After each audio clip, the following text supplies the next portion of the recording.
少咗份嘅，條橋咧？喂，借條橋嚟啊！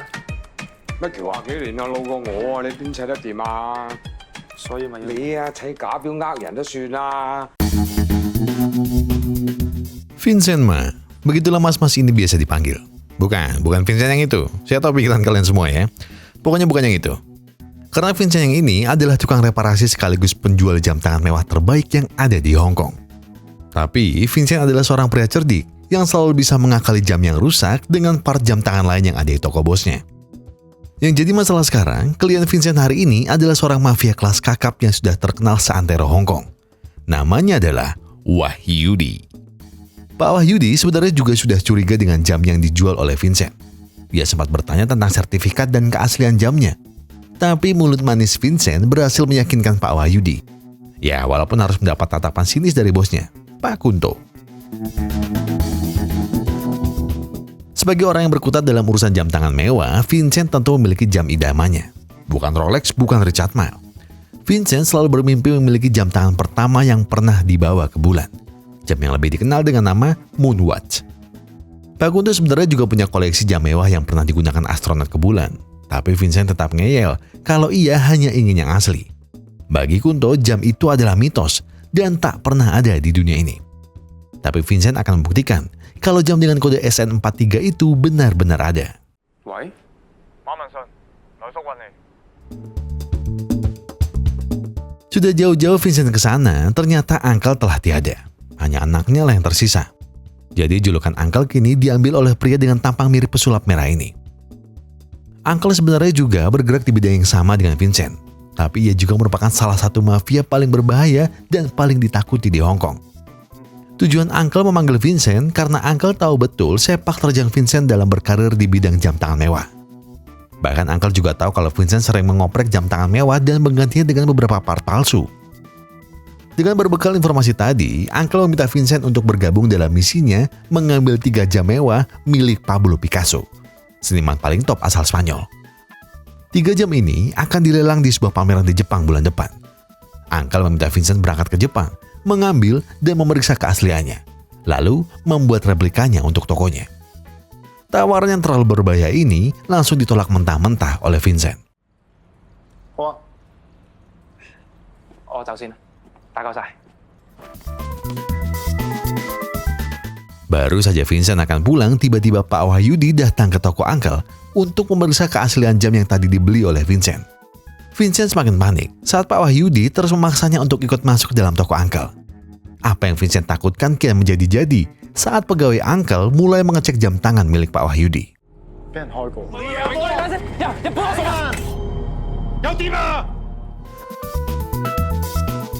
Nyaris saja tangan Vincent dipisah, tapi karena Vincent sudah mau menuruti permintaan Uncle lalu bilang pada Pak Wahyudi, wajar saja jamnya sudah dibuka. Jam antik kan butuh perawatan lebih. Spare partnya masih ori pabrik ini. Mendengar itu, Pak Wahyudi puas dengan hasil kerja dari Vincent.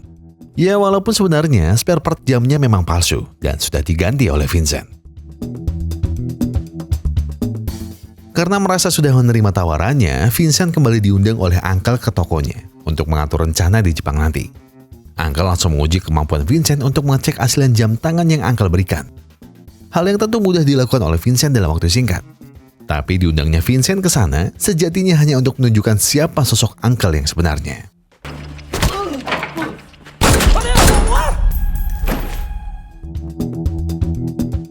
Tanpa banyak bicara, Uncle langsung bilang kalau ketua dalam misi Jepang nanti adalah Rusdi.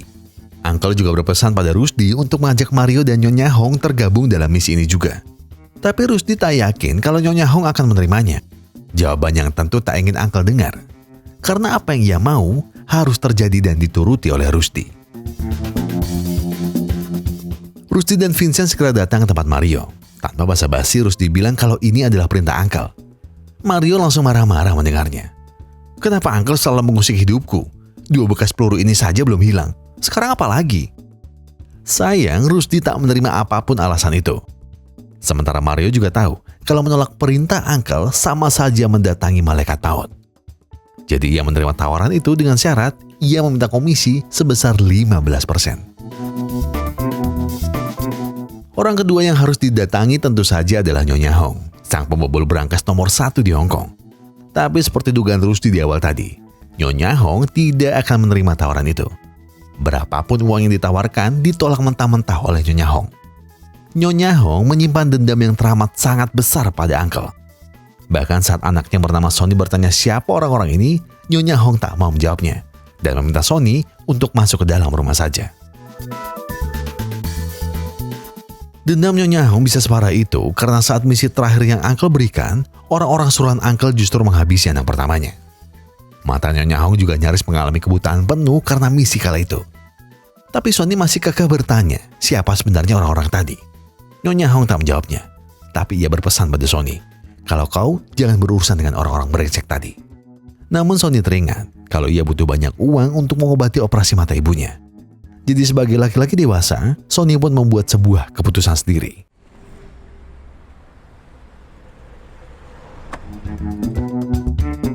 Sonny langsung mengajukan diri untuk menggantikan tugas ibunya dalam misi kali ini. Sebuah tawaran yang tentu disepelekan oleh Mario maupun Rusdi. Misi berbahaya seperti ini harus dijalankan bersama bocah ingusan seperti Sonny. Tentu itu bukanlah ide yang baik. Tapi Sonny masih ngeyel. Ia bilang kalau kemampuannya dalam membobol berangkas sama hebatnya dengan ibunya. Mendengar keseriusan Sonny, Rusdi pun menerimanya.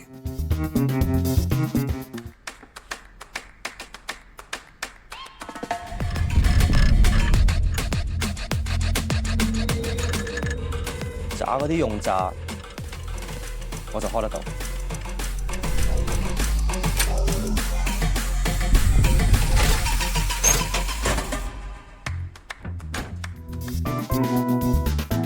Merasa kemampuan Sonny cukup bisa dipertimbangkan, Uncle lalu mengumpulkan mereka semua untuk merencanakan secara detail misi perampokan jenis mereka nanti. 3 jam senilai lebih dari 32 triliun rupiah ini akan disimpan di toko jam bernama Quark Store sebelum dilakukan pelelangan. 3 jam itu akan disimpan di ruang VIP yang ada di basement toko. Dan Uncle sudah menyewa bangunan di samping Quark Store yang akan mempermudah jalan mereka berempat untuk menyusup ke dalam ruang VIP. Mario bertugas dalam urusan pengeboran. Sonny bertugas membuka berangkas antik. Vincent bertugas memeriksa keaslian jamnya. Dan tugas Rusdi adalah mengirim jam-jam itu ke Hong Kong. Yang terpenting dalam misi ini, Uncle hanya menginginkan 3 jam saja yang dirampok. Tak kurang dan tidak lebih. Rusdi lalu meminta semuanya mengumpulkan HP-nya. Karena selama di Jepang, mereka harus menggunakan HP yang sudah Uncle berikan. Dan sudah Uncle monitor dari Hong Kong.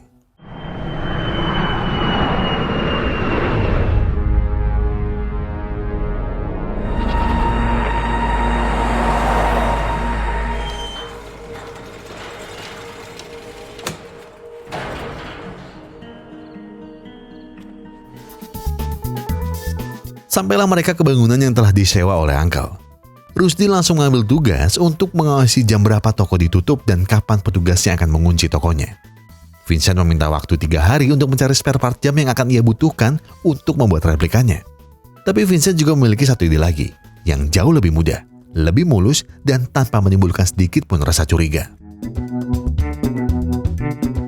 Vincent dan Sonny akan berlaga layaknya seorang sultan kaya raya.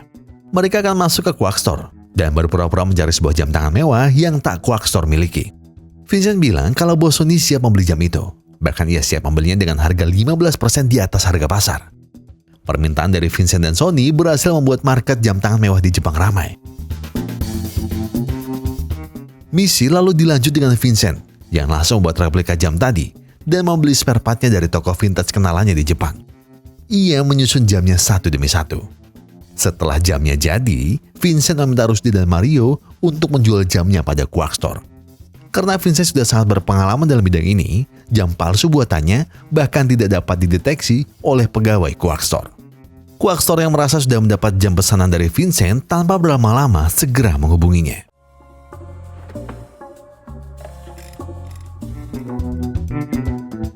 Mereka berempat lalu dikumpulkan oleh manajer Quark Store, Pak Taka.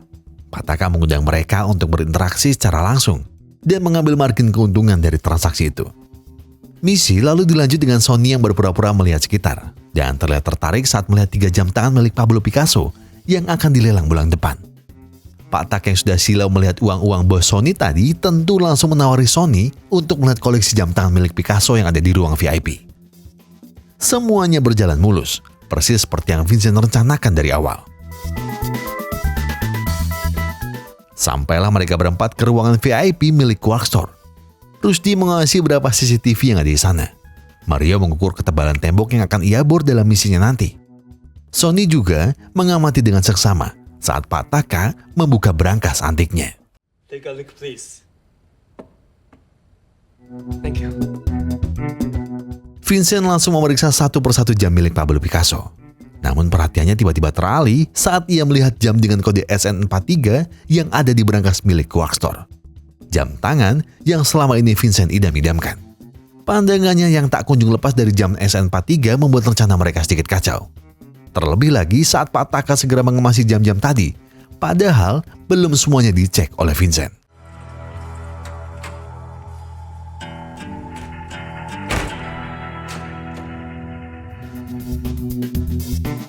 Tindakan Vincent tadi tentu membuat amarah Rusdi memuncak. Walos dan dicekik oleh Rusdi, Vincent coba menjelaskan kalau jam SN43 yang ia lihat dalam berangkas tadi adalah harta karun Amerika yang hilang. Jadi jika ia menemukannya dan mengungkapkannya di publik, maka akan jadi sebuah berita yang cukup menghebohkan. Itu sekaligus menunjukkan betapa powerfulnya orang-orang di balik Quark Store.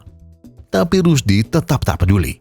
Mereka datang ke sini hanya untuk jam milik Picasso dan tak peduli dengan urusan lainnya.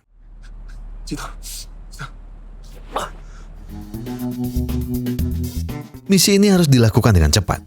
Jadi mereka berempat segera beralih dan memesan sebuah berangkas yang mirip seperti yang ada di ruang VIP Quark Store. Pembuat berangkas tersebut bilang, sistem keamanan dalam berangkas ini adalah yang terbaik sejak masa Perang Dunia Kedua. Berangkas ini juga mirip seperti ATM, hanya memiliki 3 kali kesempatan gagal. Dan jika sampai itu terjadi, maka berangkas hanya bisa dibuka dengan kunci manual yang dimiliki oleh pemilik berangkas. Sonny yang tadi sempat gagal mencobanya dalam percobaan pertama, kini mulai paham cara kerja berangkas ini. Yaitu hanya dengan mendengar setiap suara engsel saat ia memutar kunci berangkasnya. Sonny yang ingin mengetes kemampuannya, lalu meminta Vincent untuk mereset kode gembok yang ia pegang. Dan benar saja, hanya dengan modal mendengarkan, Sonny berhasil membuka gemboknya. Sonny semakin yakin kalau ia akan bisa membuka berangkas antik milik Quark Store dalam misinya nanti. Setelah dirasa segala persiapan sudah selesai, Mario dan Vincent segera melancarkan percobaan pertama dalam pengeboran mereka. Mario juga memberikan petunjuk arah pada setiap tembok yang ada di sana untuk mempermudah misi mereka nanti. Tapi sayangnya masalah datang. Mario baru tahu kalau tembok menuju ruang VIP Quark Store dicor secara terpisah. Bor milik Mario juga tidak akan bisa tembus ke sana. Dan satu-satunya cara masuk ke dalam sana adalah meledakkan cor tersebut. Tapi sebuah ledakan tentu bukanlah cara yang aman. Resiko ketahuan akan semakin besar jika tetap ngeyel menggunakan cara ini. Tunggu. Sige sih. Tak afdol rasanya bila ke Jepang jika tak makan ramen. Di tengah makan malam mereka, Sonny tiba-tiba melihat luka tembak yang ada di perut Mario. Dengan polosnya, Sonny bertanya perut Mario kenapa. Namun karena Mario tak senang dikasihani seperti itu, Sonny lalu bertanya tentang kakaknya pada Mario. Rusdi tiba-tiba menjawabnya dengan ketus. Tak usah bertanya kalau kau tak siap mendengar jawabannya. Kita kerja kayak gini gak pernah bawa-bawa perasaan. Udah kerja aja yang bener lah. Vincent tiba-tiba ikut nimbrung dan bertanya bagaimana jika nanti misi mereka gagal. Sembari mengingatkan tentang kejadian di toko Uncle. Rusdi lebih memilih untuk fokus saja pada misinya. Urusan berhasil atau tidak, nanti bisa dipikir belakangan. Saat perjalanan pulang, Rusdi tak sengaja melihat sebuah poster acara pesta kembang api yang akan diadakan 2 hari lagi. Di sanalah mereka semua memutuskan kalau pada hari yang sama mereka akan melancarkan misinya untuk meledakkan jalan menuju ruang VIP Quark Store. Acara kembang api akan segera dimulai. Toko Quark Store juga mulai ditutup. Waktu mereka untuk melancarkan misi ini hanyalah 30 menit. Dan peledak akan mulai dinyalakan bebarengan dengan pesta kembang api dimulai.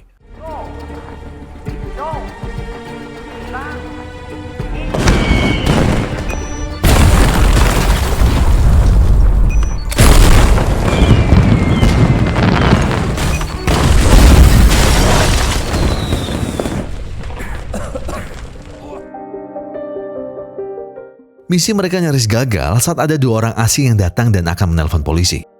Tapi tanpa ampun sedikit pun kedua orang asing itu segera ditaklukkan satu demi satu oleh Mario dan Rusty dan mengikat keduanya di sana. Setelah semua dirasa aman, Mario menjadi orang pertama yang masuk dan langsung mematikan 2 CCTV yang ada di ruang VIP. Mario lalu memanggil yang lainnya untuk segera memulai aksinya. Waktu yang tersisa dalam misi ini hanyalah 20 menit. Jadi Sony harus menyelesaikannya dalam 5 menit saja, karena jika tidak, mereka tak akan memiliki waktu yang cukup untuk merapikan semuanya kembali. Namun sayangnya, segala teori yang Sony miliki dari tadi tak satu pun berguna kali ini. Entah karena tegang atau panik, ia mencobanya dengan asal-asalan dan sudah 2 kali mengalami kegagalan. Yang berarti kesempatan Sony untuk membukanya hanya tinggal 1 kali lagi.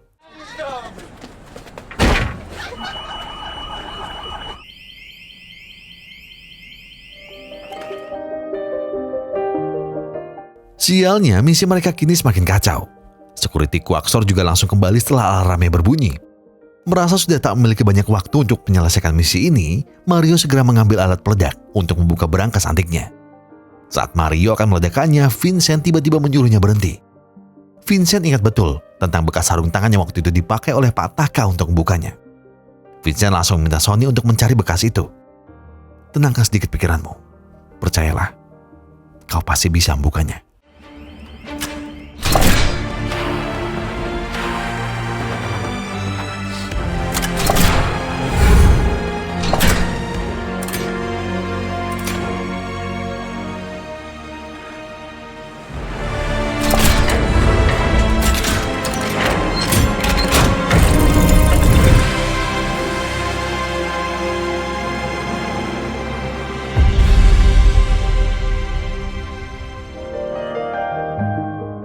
Security Quaxor yang sudah kembali langsung mencurigai kalau ada sesuatu yang tak beres di ruang VIP. Sementara para perampok jenius ini masih mengemasi dan memeriksa keaslian jam tangan yang akan mereka bawa. Beruntungnya Pak Satpam tak bisa langsung masuk ke ruang VIP tanpa seizin Pak Taka. Jadi Vincent dan kawan-kawan memiliki lebih banyak waktu untuk melanjutkan misinya. Di tengah-tengah mereka sedang berjibaku melawan waktu, Vincent kembali kepikiran dengan moonwatch yang ada di dalam berangkas. Ia benar-benar ingin bawa jam idamannya itu pulang. Vincent yang tak tahan pun segera mengambilnya dan memastikan kalau jam itu benar-benar berkode SN43. Persis seperti artikel yang ia baca kala itu. Tapi Mario memperingatkan Vincent untuk tidak bertingkah dan mengembalikan jam itu kembali ke tempatnya.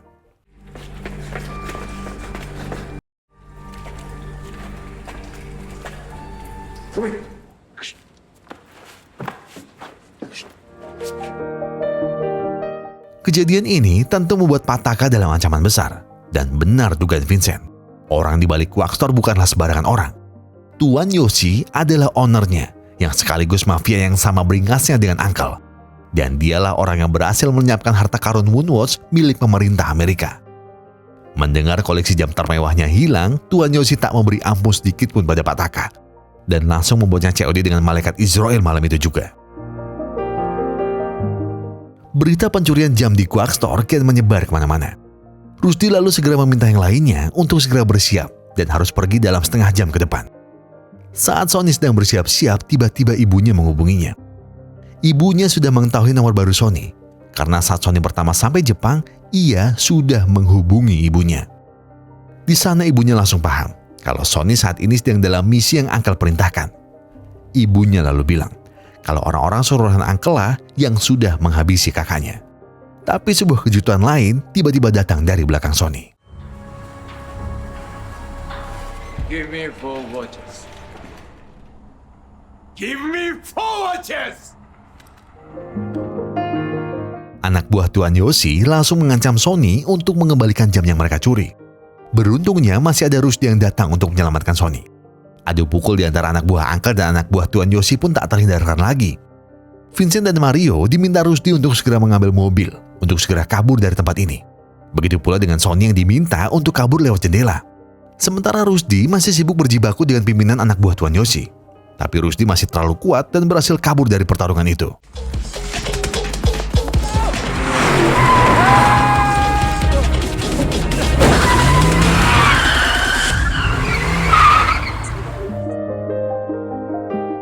Setelah mereka berempat berhasil kabur, Rusty tanpa ampun langsung menampar Mario.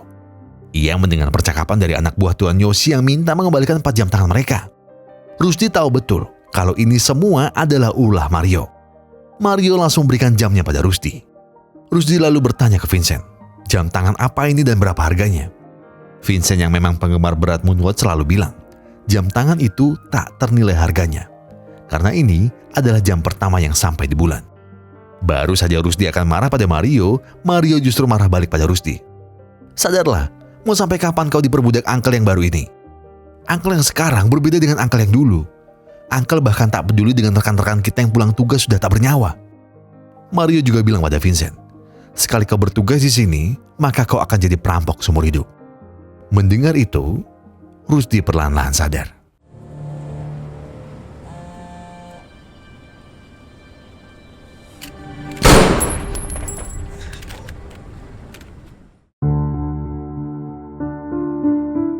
Sony melakukan ini semua karena teringat ucapan ibunya tadi, kalau Rusdi dan Mario lah yang menghabisi kakaknya. Tadinya Sony berniat untuk balas dendam, tapi Rusdi mengingatkan kalau misi ini gagal, maka Nyonya Hong juga akan ditarget oleh Uncle. Di sanalah niatan balas dendam Sony mulai goyah. Tapi ia tetap ngeyel ingin menembak Rusdi. Rusdi pun terpaksa melumpuhkan Sony. Ia lalu bilang kalau saat ini musuh mereka ada 2. Yang pertama adalah orang-orang yang mengincar Moonwatch ini untuk kembali. Dan yang kedua adalah Uncle. Karena kita sudah mencuri 4 jam. Yang jelas tak sesuai dengan perintahnya. Rusdi juga menekankan, ia sengaja tak mengangkat telepon dari Uncle. Karena mereka harus bertindak cepat untuk mengamankan nyawa mereka sendiri. Selesaikan pekerjaan ini dulu. Jika nanti aku mengkhianatimu, kau boleh menghabisiku di Hong Kong nanti. Rusdi lalu minta ide bagaimana mereka bisa kembali dengan aman. Dengan sigap Vincent langsung mengusulkan kalau jamnya harus dibongkar dan dipisah menjadi 8 paket untuk dikirimkan ke Hong Kong. Karena dengan cara itu, takkan ada orang atau alat yang bisa mendeteksinya. Dan hanya Vincent lah yang bisa memasangnya kembali menjadi sebuah jam yang utuh. Nantinya saat di Hong Kong, Vincent sudah punya teman yang bekerja di ekspedisi. Namanya Tonton. Ia memang tak terlalu cerdas, tapi Tonton adalah cara paling cepat untuk membantu mereka agar paketnya bisa lebih cepat tersampaikan pada mereka tanpa dicurigai siapapun. Setelah semua jamnya sudah dipreteli, Vincent lalu mengirimkannya melalui si cepat cabang Jepang. Mereka berempat langsung kembali ke Hong Kong untuk segera menyelesaikan misi ini. Tapi sebuah kejutan lain tiba-tiba datang.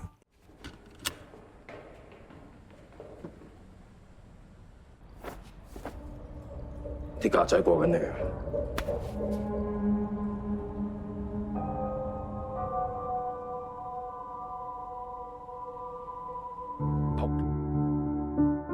Dalang dari penyerangan di parkiran tadi ternyata adalah Sony. Sony yang merasa semua sudah aman memilih untuk membalas dendam pada orang-orang yang sudah menghabisi kakaknya.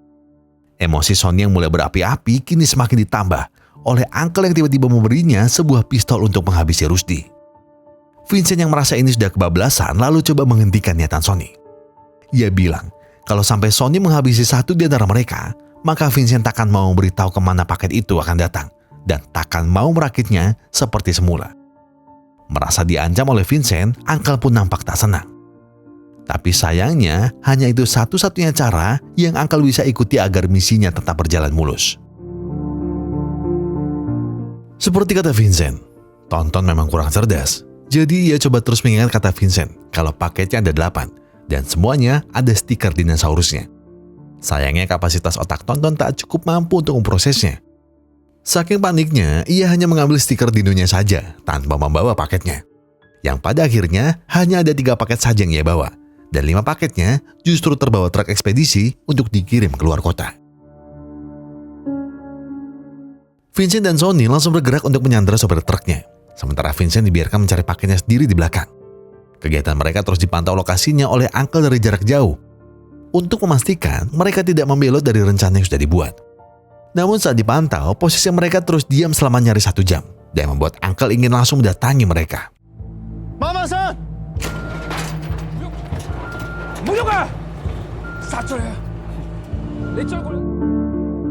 Vincent sengaja melakukan ini agar Uncle mau membebaskan Mario dan Rusdi.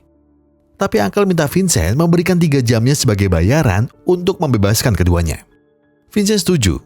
Tepat setelah Rusdi dan Mario dibebaskan, Vincent segera menutup pintunya sembari melempar jam tangannya keluar. Namun tiba-tiba anak buah Tuan Yoshi datang menyerang.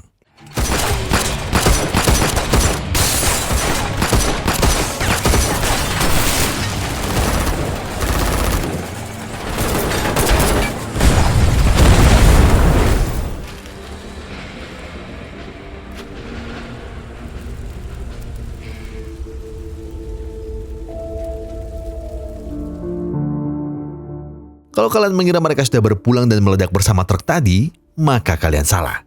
Karena mereka semua masih hidup dengan selamat di saluran bawah air yang ada di truk.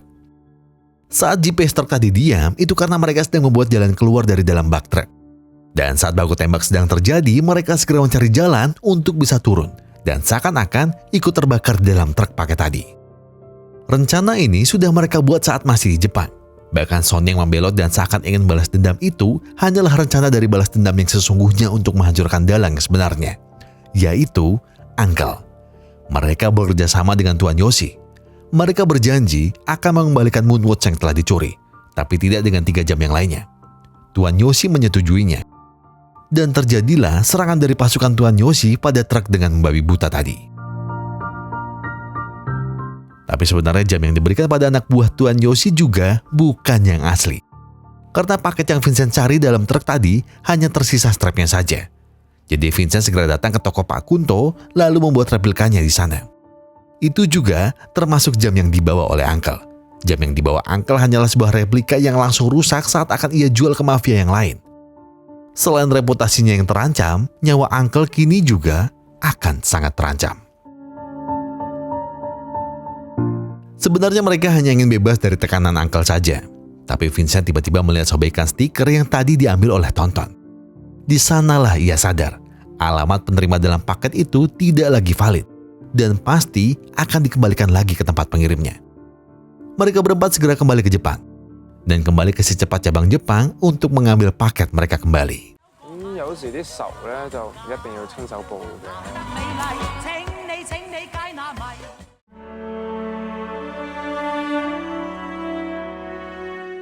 Jam-jam mewah yang tak pernah dibongkar oleh Vincent. Dan semua memang sudah disimpan dengan rapi olehnya di Jepang. Misi balas dendam mereka berhasil. Dan jam senilai 32 triliun rupiah itu kini terpasang dengan indah di tangan Vincent. Balas dendam para perampok jenius yang sangat epik. Mereka merencanakan semuanya dengan sangat jeli dan teliti. Tapi ya gimana ya? Mereka semua memang dipaksa oleh Uncle dan dipaksa oleh keadaan. Ancaman demi ancaman terus mereka dapatkan. Bahkan kalau sampai keluarga sendiri juga sudah jadi korban, ya cuma balas dendam yang bisa dilakukan. Pas nonton ini tuh Le Bagong bilang dia senang buat sama kata-kata Vincent yang terakhir. Nah saya pikir mau di quotes, enggak. Jadi Le Bagong menitipkan sebuah quotes dari dirinya. Aduh, semoga yang ini benar. Tidak ada balas dendam yang lebih manis selain melihat sainganmu hidupnya habis karena hasil keserakahannya sendiri. Saya Gokun dan seluruh tim Push Rank Epic Glory mengucapkan terima kasih. Terima kasih buat yang sudah menonton video ini sampai habis. Terima kasih buat yang sudah memberikan like. Terima kasih buat yang sudah memberikan komentar. Terima kasih buat yang sudah mensubscribe. Dan juga terima kasih buat yang sudah memencet tombol thanks-nya. Karena apapun yang kalian lakukan untuk channel ini sudah bantu channel ini berkembang sampai saat ini. Semuanya karena kalian. Karena tanpa kalian, Sebatin cuma bakal jadi channel alur film yang gitu-gitu aja, yang isinya mas-mas cerita bla bla bla bla bla bla, di akhir sambat soal kebijakan pemerintah yang baru-baru ini yang kenapa sih masih banget tanggal 25 datangnya, kan ada tanggal lain yang lebih bijak di situ. Iya gak ya? Ya sudahlah. Dan sebelum saya menutup video ini, saya pengen bilang kalau kalian lagi ada banyak masalah dan itu berat banget, yang tenang. Selesaikan dengan kepala dingin. Gak usah buru-buru, gak usah nyusu-nyusu. Jadi sekarang tarik napas, buang, tengah kopinya, ambil koreknya, dan sebatin aja dulu.